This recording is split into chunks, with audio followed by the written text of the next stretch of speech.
All right, we're back on the Woman Troll to Experience Radio Show on Saturday, March 4th, 2023. We just had a great conversation interview with author and minister Teriece Rivers.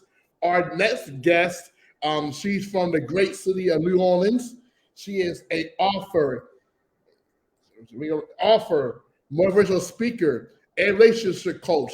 With a book she had one out called Live, Learn, Love with Open Heart, Life Lessons on Cultivating a Healthy and Meaningful Relationship. She will talk about that, about how she wrote that book, how it came together, and so about her journey to where she is now. So let's welcome Miss Teriece Cherrell. Can you hear me? Yes, I can. Hey, oh, there you go. How are you this morning?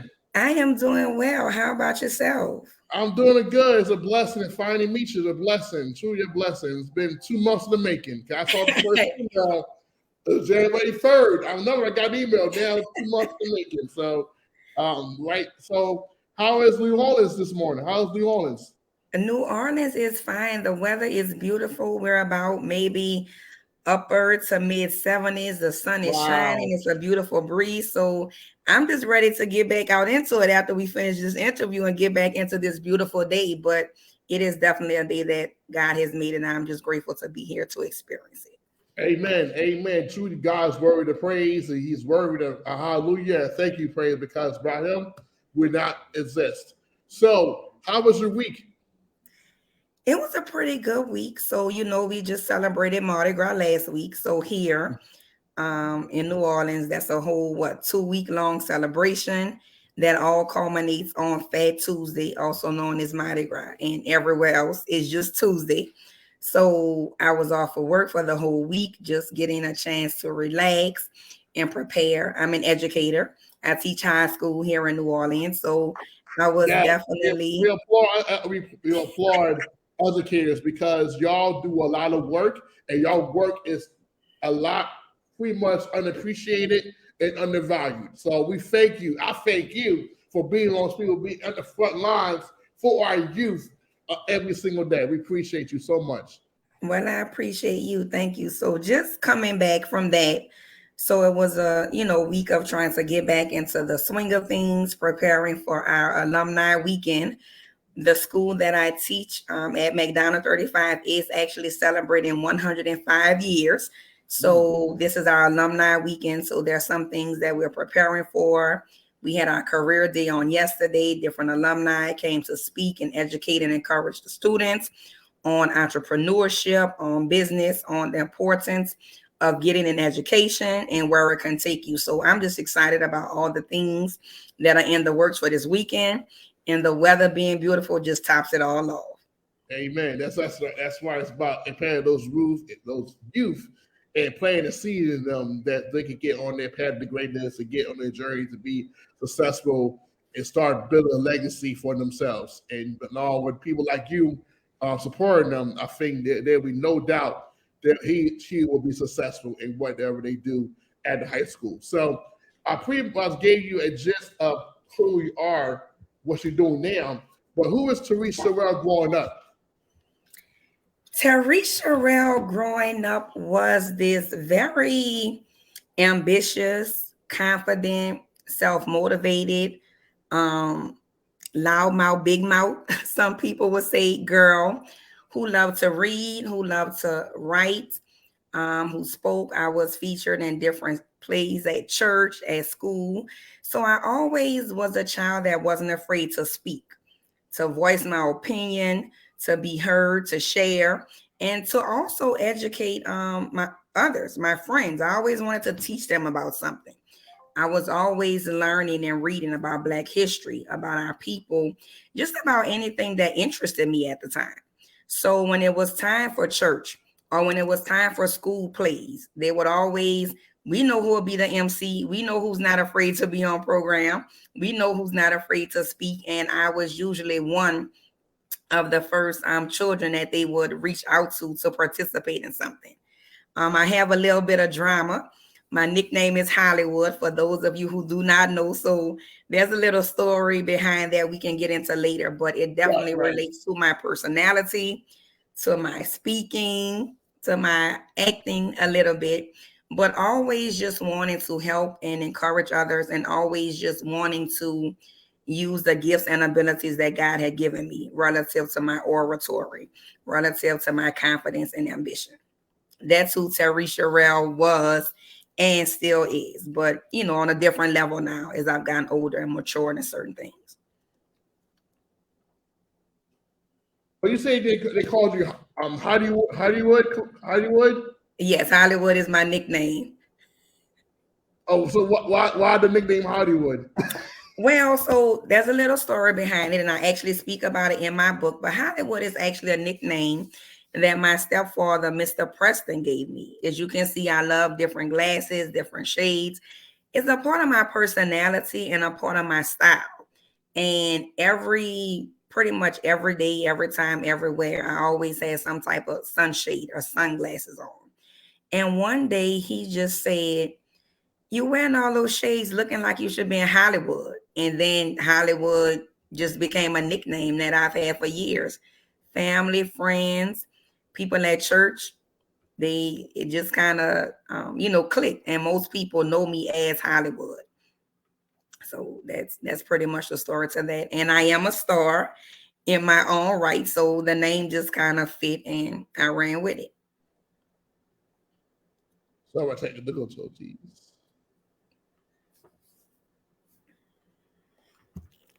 I don't know what happened. I think someone goes or Wi-Fi on the key. Can you hear me? Yes, I can.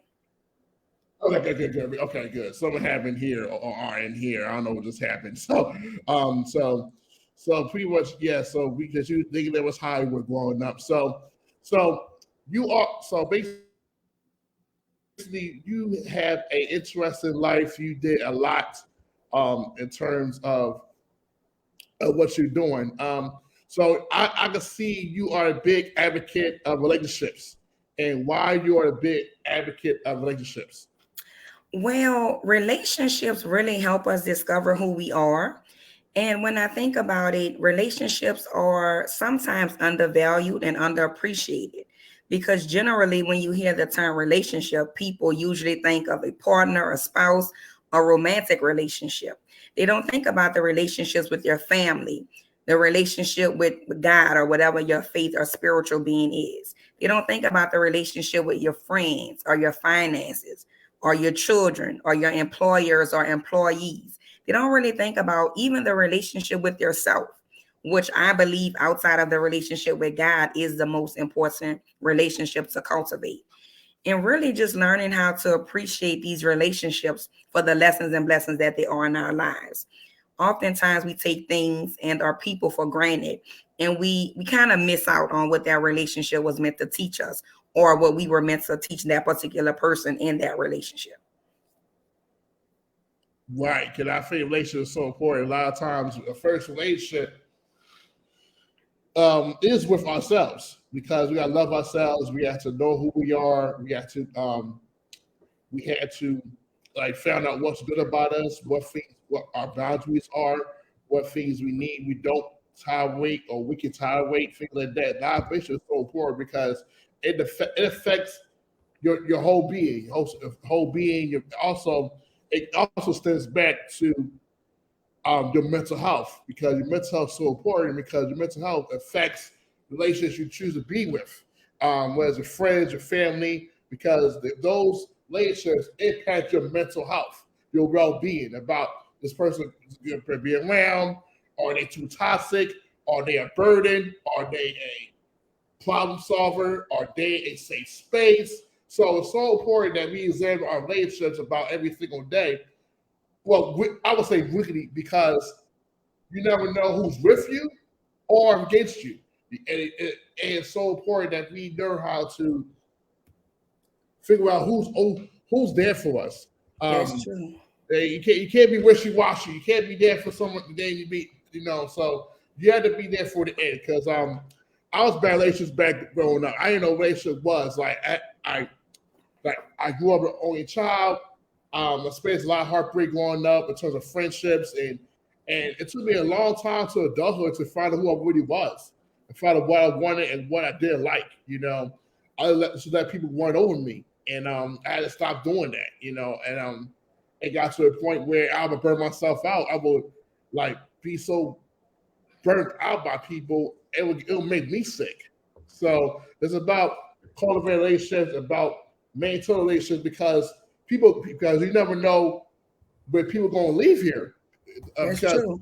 tomorrow's not guaranteed, tomorrow's not promised. So it's so important that we cultivate healthy relationships that are positive. You don't want people that are toxic and negative all the time. People that are positive and thriving and successful are working their way out, or they work on themselves to become a better individual. Because if you're friends with someone that you have been with for a long time, and you are working yourself to become better, and that friend is still the same place that they were when we first met them, you gotta separate yourself from them because it's so important that we understand that relationship is so viable to our abilities, to our well-being, and how we carry ourselves every single day, and how we treat each other, how we value each other. So it's so important. So now I see you are a life coach, motivational speaker. I'm sorry, relationship coach, author, motivational speaker.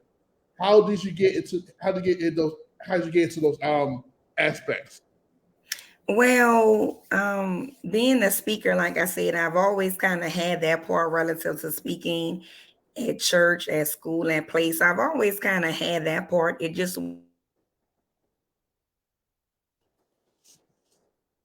another level. Understand relationships, understand themselves, make sure that they appreciate relationships, appreciate themselves, and just make sure that moving forward, the lessons that they learn in this particular relationship, they can take in the next. So after that, it just became like, okay, what next? What now? You wrote this book. You're helping people to understand what healthy relationships are, how to set boundaries, how to stay true to themselves. What's the next step? So, of course, being here in New Orleans and being on different platforms, pop-up shops, vending at different opportunities, that just fostered the speaking ability to come out more. And the coaching just took it to another level. It was about how can I help people understand? Because it's about experience, and experience is the best teacher.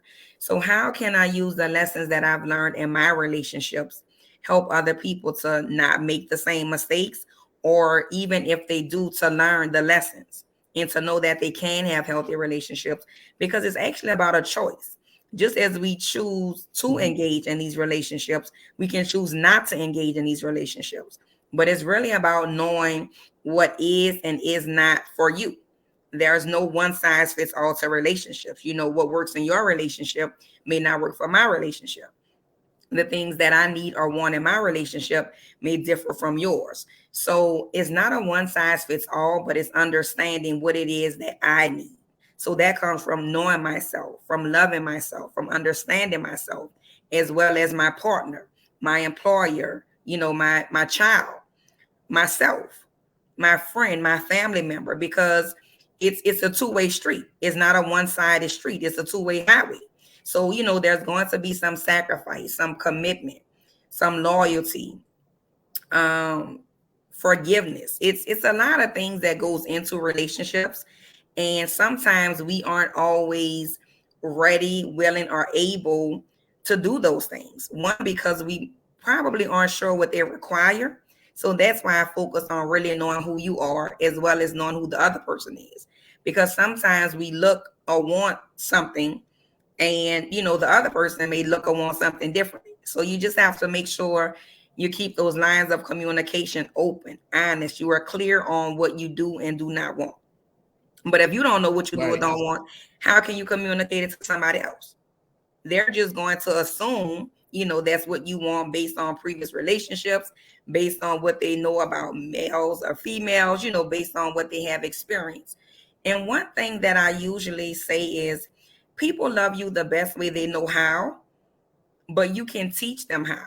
Okay, they did or did not experience that, so that's what they have. It's not necessarily a right or wrong thing. It just may be different from what you're used to.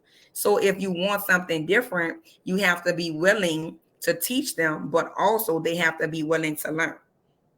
If you're willing Right. and not, it's not going to work. So both people, both parties have to be willing to teach and learn from each other. That's right. Yeah, learn from each other, and I think this experience is the greatest teacher It because of is. ups and downs. Um, it's about growing, about you learn from that experience, whether it's positive or negative. You grow from that, so you be a better friend, a better employee to you, people come around you, because you never know, because sometimes we apply for jobs, those references, those people that you get worked on need to know your references. They need ask me, can I do a reference for you? You never know, because you never know. They might give you a good one and a bad one. It's about treat people how you want to be treated, or say treat people the way God treats you. So because at the end of the day, God sees everything you do. He watches everything you do. He watches how you treat his people. Because in the day, we are all God's people, whether you say it or not. We are God's people. We all have the same blood. So it doesn't. All difference is our skin color. That's it. So it's so important how we treat people, because you never know who you're impacting. You know who you're blessing. You get that person, how you treat someone, give you the reference you need to get that job, or to get that door open, to get that donation, to get the opportunity. So you never know. You never know who you're impacting by how you carry yourself, how you work on yourself, how you take lessons from what you're doing in life. So I see that you are offered a book. You are the offer a book, Live, Learn, Love, with open heart lessons on cultivating healthy relationships, cultivating meaningful relationships. So, what was the motivation and the rationale behind you writing that book? Well, the motivation actually came from my paternal grandmother, Maggie, whom the book is dedicated to. So I'm affiliated with the All Access Foundation. Shout out to CC Harrison. It's a nonprofit mentoring organization in New Orleans. And one of the initiatives was writing a book. So there were 4 initiatives that the program focused on: going back to school, becoming a first time homeowner, writing a book, or starting a business. I have a master's degree, so I wasn't really focused on going back at school at the time. And I was doing credit repair and credit restoration. So as I love to read, write, and speak as a child, I said, you know what? I think I want to write a book. So it came from just thinking about the relationships that I had been in, the things that I had experienced, good or bad. But the biggest motivation was my grandmother, Maggie, who's no longer with me here, always with me, but no longer here on this earth. But when I thought about the relationships and the lessons that I've learned from these relationships, she was the first person that came to mind because of the things that she instilled in me at an early age as a young child, having a faith in God, developing that relationship, getting an education, those things, being independent, being able, being kind, being respectful of others, having a generous heart, just those things that she instilled in me that I sought to instill in my daughter today was really the foundation for why I wanted people to really understand and appreciate relationships. Sometimes we don't get that opportunity, to think about these relationships or to think about these people until they're no longer with us. And oftentimes we may be so bitter or broken because of the relationship, whether it ended, the friendship, the partnership, whatever type of relationship, we don't always get to see or understand until the person is no longer here. And I wanted to help people to really understand and acknowledge relationships are important. And everything that you get or pretty much experience is going to be, through the hands of another person. It's going to be because of, like you said, it's who you know, it's how you treat people. So making sure that even the smallest relationships are the most insignificant. And I actually don't believe there's such a thing as an insignificant relationship. I believe that all relationships are important, but just not, they're not created equally, but they are important relative to what they can teach us about life, ourselves, and how to deal with others. So they all serve a purpose. We just may not be sure of that purpose at the particular time we're in that relationship or the friendship, but it is something designed to make us better, to be better, to get better, to do better in some area, shape, or aspect of our lives, and really just helping people understand that you can have that relationship that you desire. It can be healthy. It has to be mutually beneficial. But in order to do that, your heart has to be open to give and receive. You can't just be in a relationship for what you can get out of it. It's not just about what you can get from the relationship, but what can you give to the relationship? Yes, we all want something, but more importantly, what am I being able to give to that person? Am I being the type of friend that they need? Am I being the type of mother that my daughter needs? Am I being the person that God called and created me to be? So if I don't understand myself, if I don't love myself, if I don't have this conversation and communication with myself in order to do those things that I need to do in order to get better and do better, then I'm not being my best self in relationships. So that means that the person or people that I'm dealing with, they aren't getting the best version of Teriece Cherrell. They're getting a piece of it. But in order for me to give them the best version, I have to be willing and able to give myself the best version. So that means going through the process, allowing myself to deal and heal and feel, asking myself these hard questions, because in my book, I have something called my AAA method. And AAA stands for acknowledge, accept, and adjust. And I kind of reference it when you think about an AA program, or pretty much anything that you're going through in life. There's going to be a period of time where you're just going to have to stop and pause. You're going to have to acknowledge some things about yourself that you may not really want to acknowledge. I mean, the truth isn't always pretty. So sometimes, and I have my shades and you got to see my little fedora on, but I have to take these glasses off and I have to take this makeup and his head off and really face the harsh truths, the harsh realities about myself sometimes. And we aren't always able to do that. We put on our facade, we wear our mask, and we try to cover up those things. But when it's me in the mirror and it's me and God, I have to face those things that I really need to work on about myself in order to get me to the next level. So that would be the acknowledge part. It doesn't always have to be something bad, but it's something that you acknowledge about yourself. And with each phase, there are some questions that you ask yourself that are going to help you within that process. The next step would be to accept. Accepting doesn't mean, oh, this is me, this is the way I've always been. It's not like, okay, whatever. It's not in a nonchalant manner. It's just accepting those things that you need to do, that you need to work on. Okay, these are some things that I don't really like about myself. So how can I get better in this particular area? How can I be more of the person God created me to be? So you definitely, do that part as well. You take that time to do that. It's a process. It's not an overnight process. It's going to take some time. It's going to take some work, but it can be done and it will be done if you want to do it. All right.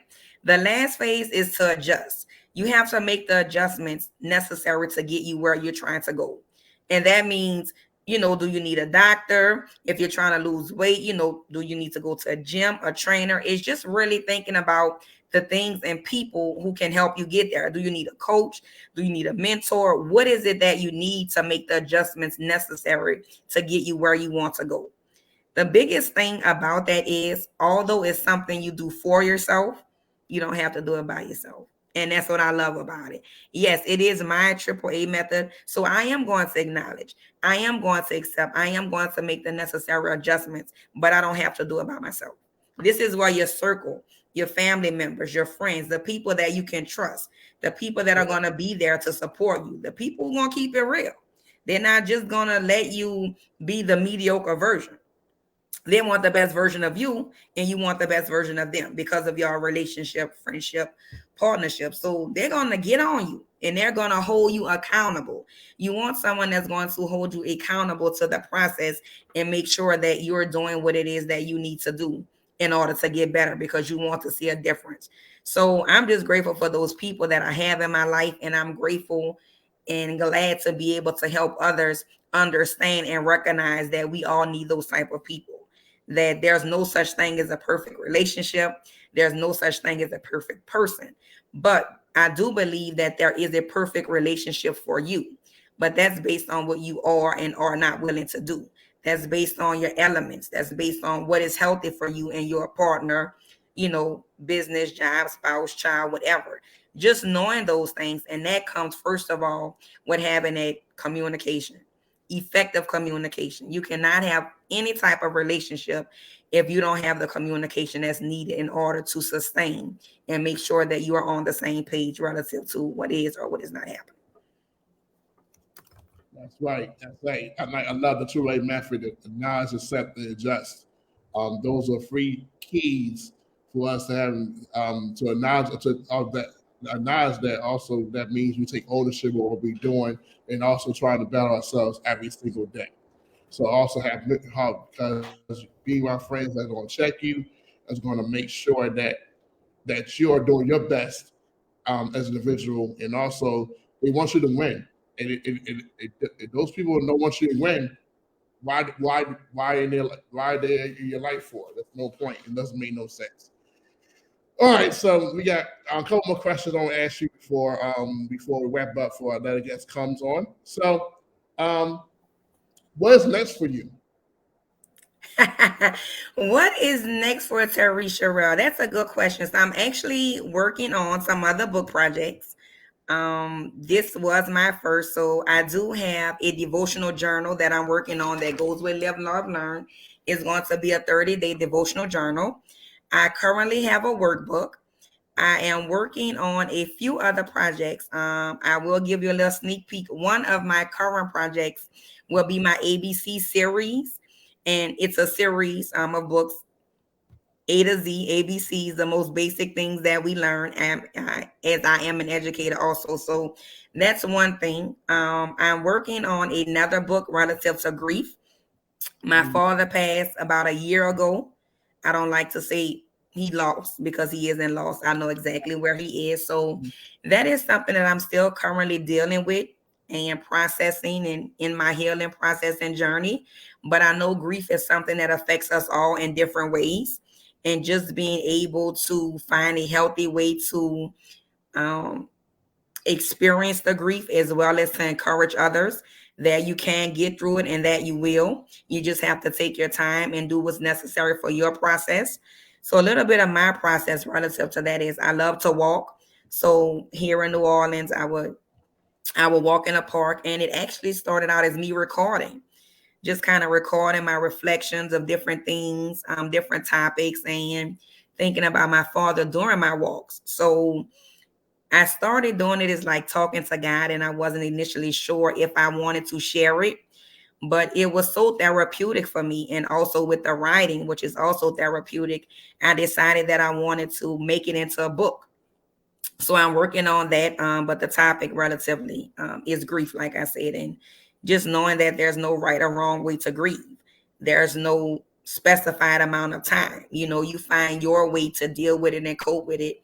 And just being able to understand that, we all go through things at times. It's fine. And knowing that there is someone out there who has experienced, if not the same thing, then something similar, that can share their journey with you on how they overcame that obstacle and how they turned their pain into a purpose or into a passion. So that's something that I love to do. So that getting more into the speaking spaces, making myself more available, booking more speaking engagements. So thank you. Networking and collaborating with other authors, with other speakers, with other coaches in my space. I will share that I will be a speaker in Clubhouse on next Wednesday. As you know, March is Women's History Month, and next Wednesday, March 8th, is International Women's Day. So I will be one of the featured speakers inside of International Women's Day Summit, hosted by Tina Moore of Tina Moore Global. So shout out to the ladies of C4 Crazy Courageous Confidence Club. That will be next Wednesday, March 8th. And my scheduled time segment is 6 p.m. Central Standard Time. And my topic is empower her to love herself more. So you definitely do not want to miss it. I'll make sure I share that flyer with you for you to share so that the audience can tune in so they can actually hear Teriece Cherrell speaking about loving herself. So Yes. those are a few of the things that I'm currently working on outside of teaching. So Okay, that's wonderful. And coming together. I do yeah. have an audio book that I'm working on as well. So definitely stay tuned.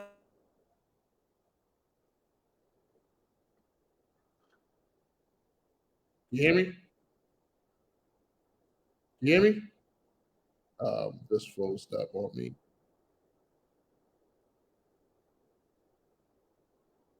Just froze it on me. So hold on one sec. I don't know what's happened.